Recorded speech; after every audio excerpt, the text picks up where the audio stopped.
안녕하세요. 김인호르카 신부입니다. 오늘 연중 2주일에 우리는 요한복음 1장 35절부터 42절까지의 말씀을 듣게 됩니다. 오늘 이 말씀에 나오는 하느님의 어린 양이라는 표현은 우리가 전례 때에도 2번이나 듣게 되는 단어입니다. 그래서 조금은 더 친숙하게 느껴질 수 있는 내용이지요. 오늘 말씀 안에서 그 의미를 찾고 더 풍요로움을 경험할 수 있는 시간이 되었으면 좋겠습니다. 말씀을 먹어라 시즌3 시작합니다. 잠시 침묵하겠습니다.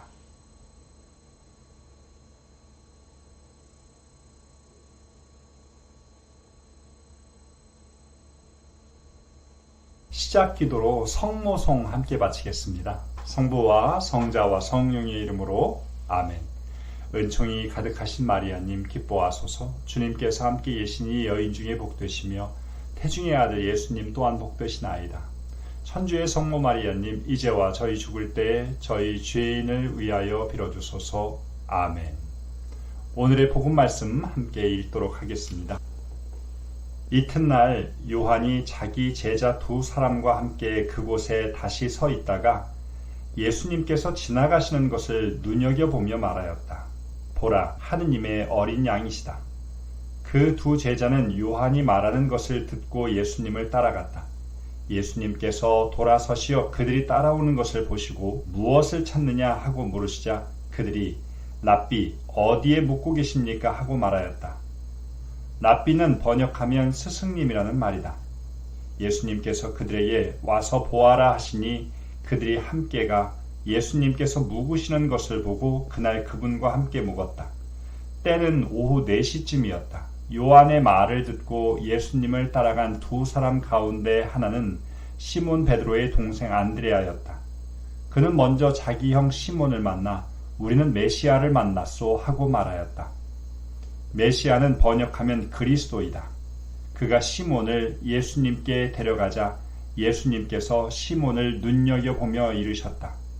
너는 요한의 아들 시몬이구나. 앞으로 너는 케파라고 불릴 것이다. 케파는 베드로라고 번역되는 말이다.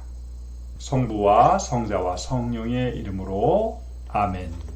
거룩한 독서를 하면서 자세하게 읽기 위한 첫 번째 과정으로서 제가 여러분들에게 소개하는 것은 배경 지식을 파악하는 것입니다. 내가 잘 모르는 내용을 체크해 보는 것이죠. 성서에다가 표시를 하는 것을 저는 권하고 싶어요. 이렇게 체크를 할 수 있을 것 같습니다. 하느님의 어린 양 파란색으로 표시되어 있는 건데요. 또 2 제자는 누구일까? 랍비라는 의미는 무엇일까? 자기가 모르는 것을 체크하는 것이죠.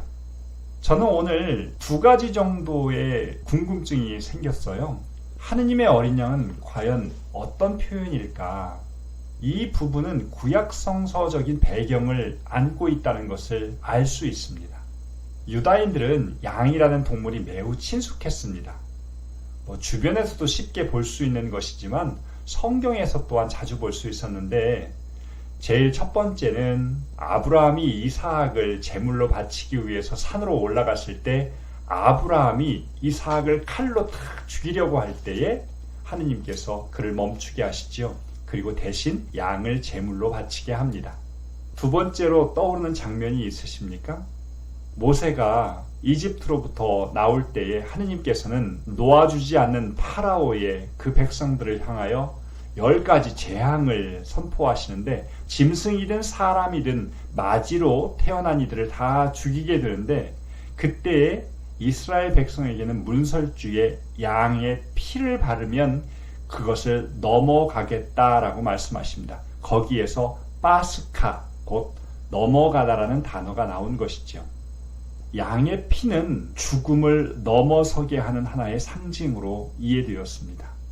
3 번째로는 이스라엘 사람들은 속죄 제사를 바치게 되는데 이때 양이나 염소의 피를 뿌리게 됩니다. 종합해 보았을 때 하느님의 어린 양이라는 표현은 인류의 죄를 대신하여 그들의 생명을 구하기 위한 예수님의 신원을 보여준다고 할 수 있습니다. 또 랍비라는 단어에 대해서도 생각해 볼 수 있는데 2세기경의 기록을 보면 이 단어가 나중에 좀 좁혀져서 율법을 해석하고 가르치는 사람들, 그들에게만 한정돼서 랍비라는 단어를 썼었는데 예수님 시대에는 존경할 만한 대상들에게 광범위하게 썼던 용어입니다. 그래서 번역하면 스승님이다 라고 오늘 성경이 이야기하고 있는데 그렇게 받아들일 수 있겠지요. 이 배경 지식을 찾아보는 재미도 아주 솔솔합니다. 저를 통해서가 아니라 여러분 스스로 한번 찾아보는 훈련을 해보시면 좋겠습니다. 거룩한 독서의 백미는 바로 자세하게 읽는 것입니다. 어떤 말씀도 흘리지 않는 것이죠. 그렇게 하기 위해서는 복음을 조금 더 입체적으로 바라보는 것이 필요할 것 같은데 성경의 내용을 조금 더 입체적으로 시각적으로 볼 수 있도록 하기 위한 방법이 뭐냐면 등장인물, 장소, 시간 이런 것들을 파악하는 것입니다. 오늘 등장인물들 누가 소개되고 있습니까? 세례자 요한이 소개되고 있고 두 제자들, 거기에 안드레아와 다른 한 제자인데 아마 사도 요한이라고 볼 수 있을 것 같아요. 그리고 예수님이 등장하고 시몬이라고 소개되는 사람이 소개되고 있죠. 장소도 소개되고 있고 시간도 소개되고 있습니다. 오늘 오후 4시였다 이런 표현들도 있고 장소는 그곳이라고 표현되어 있는데 그곳은 요르단강에서 세례를 주고 있는 상황이 지금 계속 펼쳐지고 있는 것입니다. 자, 오늘 사건을 어떻게 요약할 수 있나요? 그것은 오늘 복음의 전체 줄거리를 파악하는 것과 자연스럽게 연결되는데요. 드라마를 한 편 봤다고 생각해 보세요. 드라마에서 어떻게 내용이 전개되었는가가 여러분 머릿속에 그려지지 않습니까? 등장인물들도 또 장소도 시간도 바로 이 전체적인 내용을 구성하기 위해서 필요했던 것입니다. 그래서 저는 드라마처럼 보라고 권하고 싶습니다. 여러분들이 감독이 되셨다면 오늘 복음을 어떤 장면으로 나누실 것 같습니까? 저는 4가지 정도의 장면으로 나누고 싶어요. 첫 번째는 요한과 제자 두 사람이 있어서 요한이 제자들에게 보라, 하느님의 어린 양이 저기 가신다 라고 이야기하는 부분이고, 두 번째 부분은 당신을 따라오는 그 제자들을 향해서 무엇을 찾느냐라고 물으시고 함께 묵었다는 내용까지를 하나의 부분으로 묶을 수 있을 것 같습니다. 세 번째는 예수님과 함께 묵었던 이들 가운데 안드레아라고 하는 사람이 그의 형 시몬을 만나서 메시아를 만났다고 이야기하는 내용이고, 네 번째는 시몬이 예수님을 만나서 예수님께서 그의 이름을 바꾸어 주는 부분이라고 볼 수 있을 것 같습니다. 저는 성경에 그것 역시도 이렇게 표현을 합니다. 1, 2, 3, 4라고 쓰여져 있는 부분들이죠. 이렇게 체크를 하면서 여러분들이 문단 나누기를 하고 그걸 감독처럼 장면으로 구성해 보는 것도 굉장히 도움이 될 것 같습니다. 이렇게 복음을 전체적으로 떠올리다 보면 복음이 머릿속으로 이렇게 올라가는데 이제 글이 올라가는 것이 아니라 장면이 올라가게 됩니다. 그걸 우리가 입체화, 시각화, 쉬운 말로 드라마의 장면화라고 볼 수 있겠죠. 여러분들이 점점 그렇게 하면 본문이 잊혀지지 않게 되실 수 있을 것 같습니다. 오늘 여러분들과 함께 묵상으로 들어가고 싶은데, 묵상에서 가장 중요한 것은 예수님의 모습입니다. 그래서 묵상에서 저는 가장 먼저 예수님의 모습을 찾아보자고 소개합니다. 오늘 복음에서 소개되고 있는 예수님의 모습은 많습니다.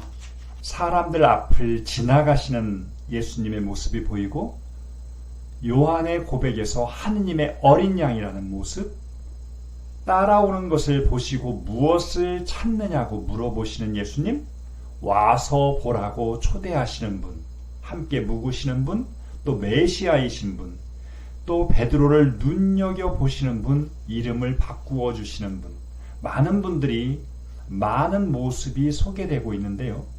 그 가운데에서 여러분들에게 특별히 다가오는 예수님의 모습과 말씀을 기억하는 것도 필요하겠죠. 그렇게 하기 전에는 모든 예수님의 모습을 찾는 것이 선행되어야 할 것 같습니다. 저는 특별히 오늘 예수님께서 제자들에게 와서 보라고 하신 모습을 여러분들과 함께 나누고 싶습니다. 어디에 묵고 계시냐라고 하는 질문에 예수님께서는 어디라고 말씀하시는 것이 아니라 와서 보라고 하십니다. 저는 오늘 복음 안에서 문지방이라는 이미지가 떠올랐습니다. 문지방이 뭔지 아시죠? 문 앞에 있는 턱을 일컫는 말인데요. 안에 있는 이들의 모임에 들어갈까 말까, 저 가게, 저 식당에 들어갈까 말까, 때로는 그 문지방 앞에서 망설일 때가 있습니다. 어릴 때 제가 문지방에 이렇게 서 있으면 부모님들은 저에게 복 달아난다고 거기에 서 있지 말라고 하셨습니다. 복이 달아난다는 의미 때문이 아니라 선택을 분명히 하라는 교육을 어려서부터 시키셨던 것 같습니다. 와서 보라는 예수님의 초대를 매일 받고 살아가지만 그 문지방에 서 있는 저의 모습을 볼 때가 많아요. 양다리 걸치고 때로는 소극적으로 들어갈까 말까를 여전히 망설입니다. 또 한 번 들어갔지만 또 다른 문지방을 마주하면서 한참을 서 있다가 들어가는 것을 반복하게 되는 것 같습니다. 다행인 것은 그래도 그렇게 한 발자국씩 들어간다는 것이죠. 이제 조금씩 문지방에 서 있는 시간들을 줄여야 되겠다라는 생각도 해보게 됩니다.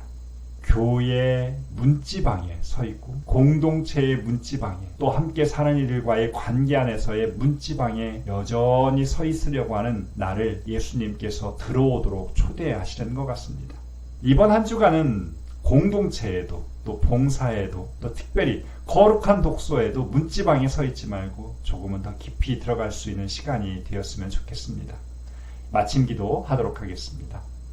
성부와 성자와 성령의 이름으로 아멘. 와서 보라고 초대하시는 예수님 감사합니다. 양다리가 아니라 또 문지방에서 여전히 그 안에 기웃거리는 사람이 아니라 그 기쁨의 초대에 응답할 수 있는 주님의 제자가 되게 하소서. 영광이 성부와 성자와 성령께 처음과 같이 이제와 항상 영원히 아멘.